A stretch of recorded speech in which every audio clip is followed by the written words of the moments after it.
Hallo liebe Gizmodo-Leser, wir sind hier bei Blackbird Music in Berlin und neben mir sitzt Steve McMahon, der Head of Product Department von Skullcandy, und wir sind hier wegen dem neuen Kopfhörer von Skullcandy, der heißt Grind, und den werden wir jetzt mal gleich ein bisschen antesten und schon mal uns ein bisschen erzählen lassen, was das Ding so kann. So Steve McMahon, thanks for your time at first. Thank you. Thank you. Nice to have you here, or nice to have me here with you. Can you just describe in a few words, in general things, what's new about the Skullcandy Grind? Yeah, absolutely. So for us as a brand, everything actually starts with the consumer. So there's no reason for us to bring any of our products to market if it doesn't actually fulfill a specific consumer need. So the one thing that we looked at is we actually do quite a bit of market travel and research. We actually call it consumer insights. And so our commercialization team will travel to Latin America, to Europe, to Asia Pacific, throughout the US. Though we are based out of Park City, we are very globally focused. And the insights that we found, there was really three things from an insight perspective that led us to produce this particular headphone, the Grind. So the first one was that we saw an interesting market trend. So the first market trend that we saw while we were traveling was that headphones, as I'm sure your consumers are saying, are becoming more and more expensive. And what we failed to see, however, is that as those prices increased, we did not see a subsequent increase in innovation and features, and of course, most importantly, because they're headphones, acoustic quality. So that was one very interesting insight that led us towards the Grind headphone. The second insight that we saw was that the consumer is becoming more and more attentive to what we call lifestyle appeal. So Skullcandy was the original founder of lifestyle. So think back 10 years ago on the headphone market, and everything was a world of black and silver.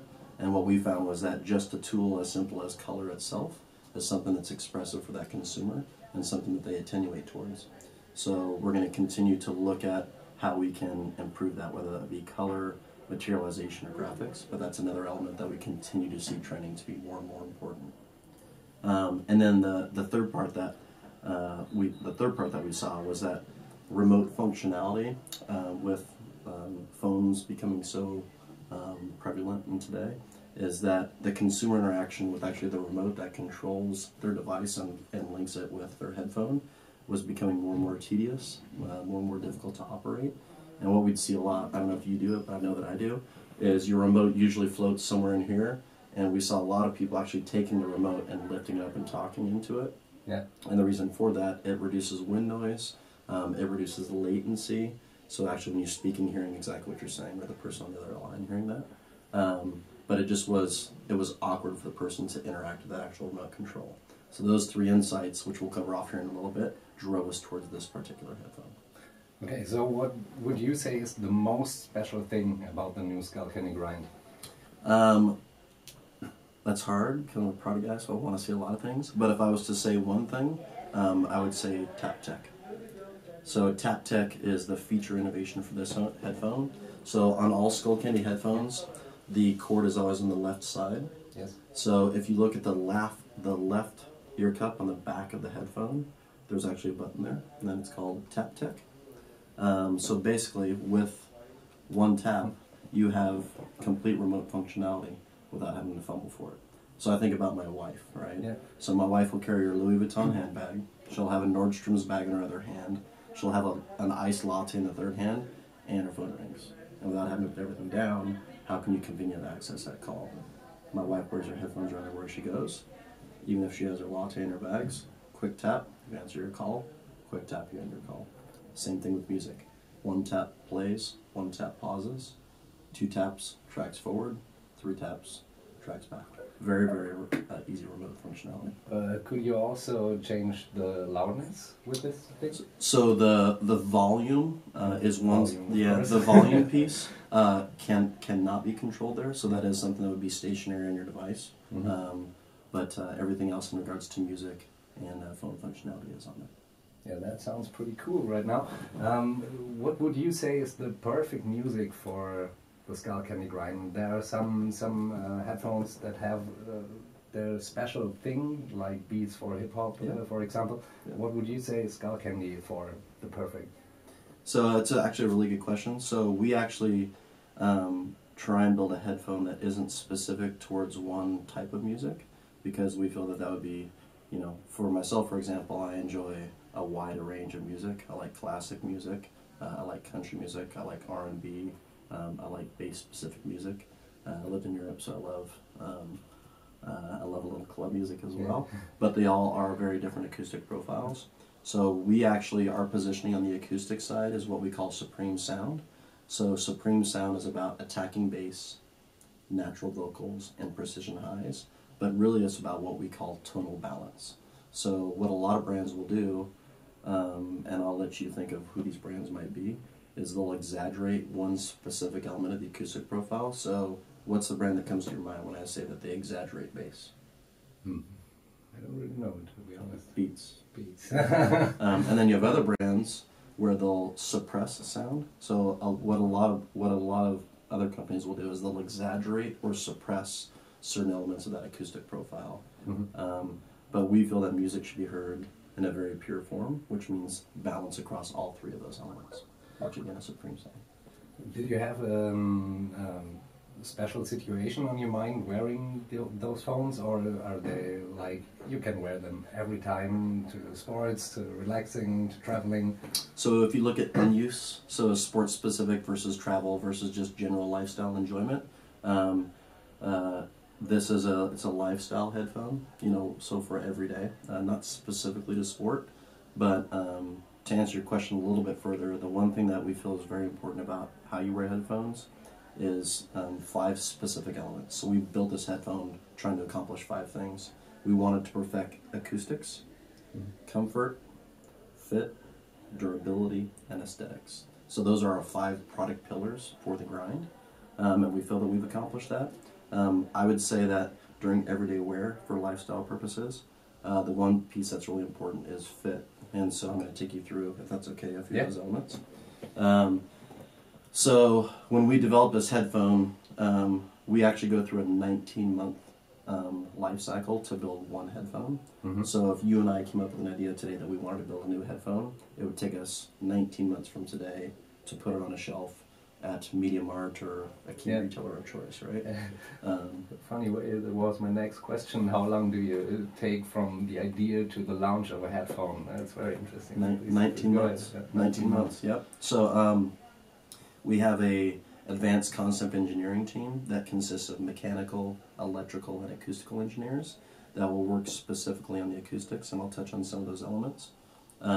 We then have what we call an ID team, which is an industrial design team. So they do what we call external geometry.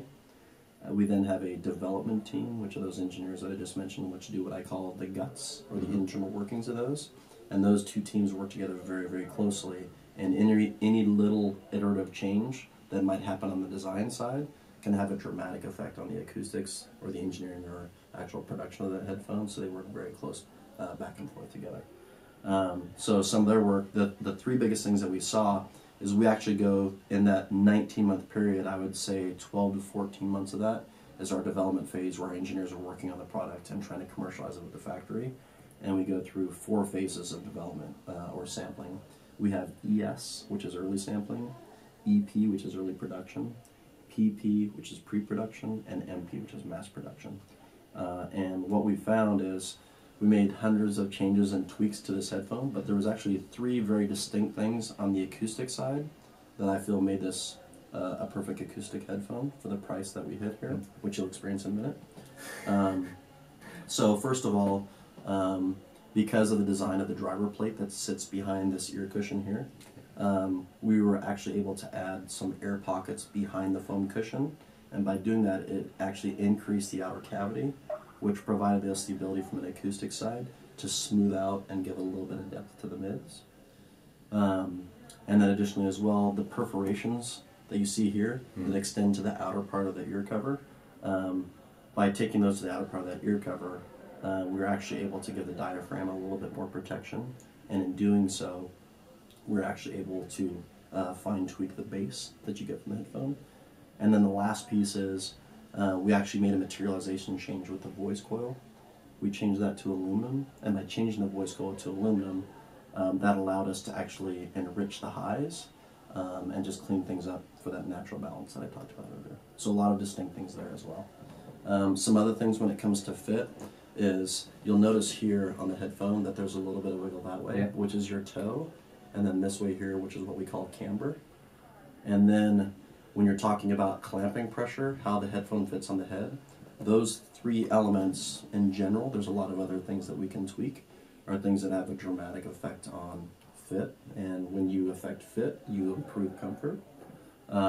So those didn't act isolated. So the adjustments that you have here and here on the ear cups, and the camber, the toe that you see on the headband, the angle there, as well as the density of the actual material that we use for the slider headphone. Yes, please.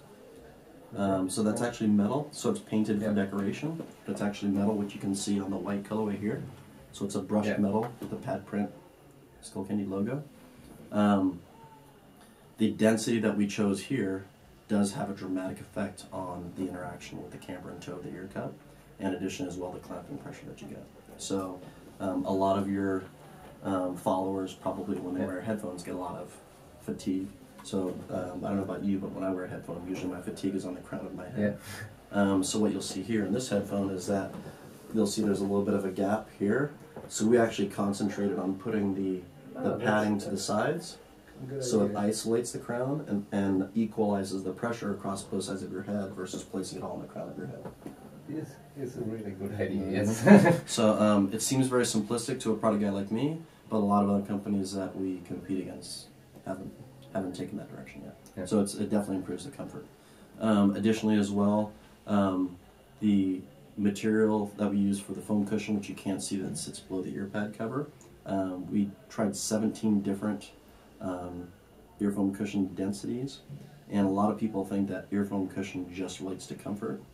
Again, going back to what you and I talked about earlier, it actually has a huge performance upside on the acoustics, because that will affect the overall performance or sound of the headphone itself.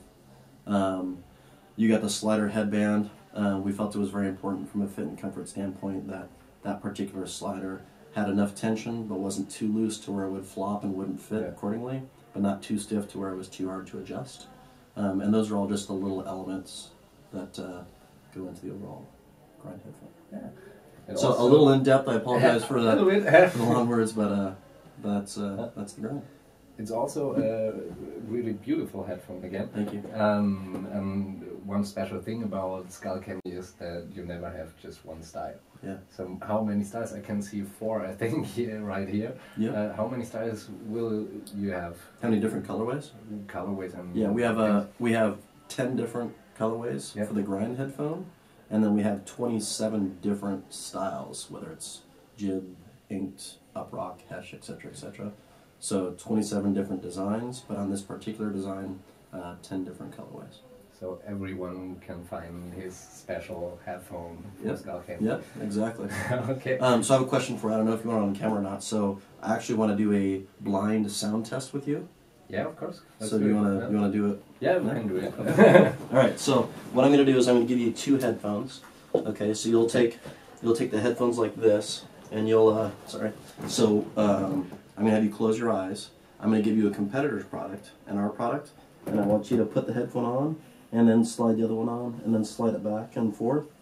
And I just want to see if you feel the sound is the same, if it's different.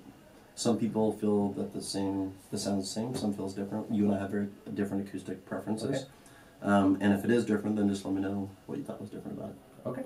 So I'll get them and we'll go through it. Alright, also wir schauen uns jetzt hier gerade nochmal 2 verschiedene Kopfhörer an. Also der erste wird wahrscheinlich der Skullcandy Grind sein und der zweite ein anderer, und er will hören, ob ich da einen Unterschied erkennen kann, und wenn ja, welcher, und das probieren wir jetzt einfach mal aus. Alright, you gotta close your eyes. Are you ready? Okay. Alright. Eyes are closed.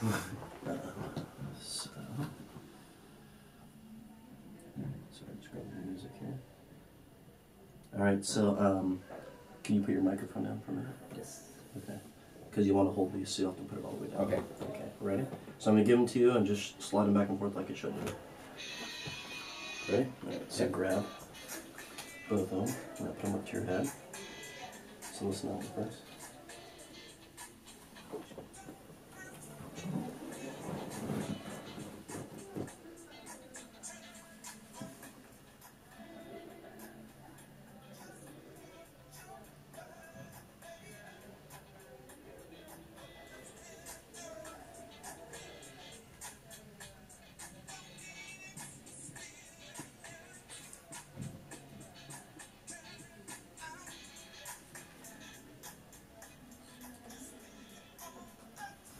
Okay, go ahead and open your eyes.